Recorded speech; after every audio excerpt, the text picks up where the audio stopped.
Dr. Alan Painter was waiting for his wife Teresa to cross the finish line when these explosions occurred. He ended up tending to the injured when Teresa and the other runners were then turned around. Good morning to both of you. It's nice to see you.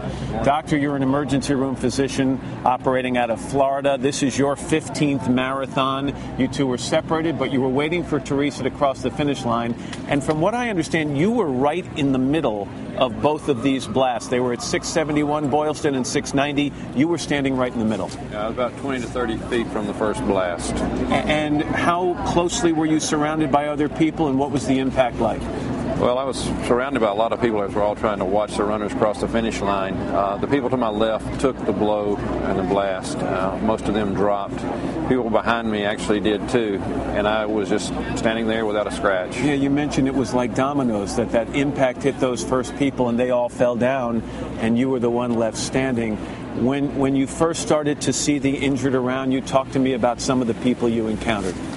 Well, when I first spun around, I saw one lady bleeding from her leg wound, put some compression on that, and then I realized all the people to what had been to my left had gone down, and just started helping with the other bystanders, pulling people actually apart because they were laying in a pile basically with mangled limbs, and started working on each person as you could. And Doctor, I know you encountered one man who had both lower limbs amputated. Yes, he had lost both legs below the knee, and then started working on a young lady. Were you able to comfort him at all?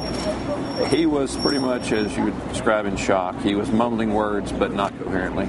Teresa, you were about 0.2 miles from the finish line when the explosions took place. You were turned back, but you knew your husband was standing at the finish line waiting for you. What was that like?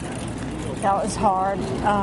It was about an hour and a half before I was able to get to my baggage in the bus and call him, because I was grabbing phones where they had held us, and no calls. We couldn't get any calls out, so I didn't know. It was upsetting. Must have been some moment when you got to see each other. Yes. After all that. And both of you wanted me to say that the volunteers, the people around the scene of these explosions were incredible in the way they acted. The people on the street, I'll just say the sidewalk volunteers, instead of running away, they stopped and fell and worked the people. When the Boston Athletic Association volunteers came, they came with supplies.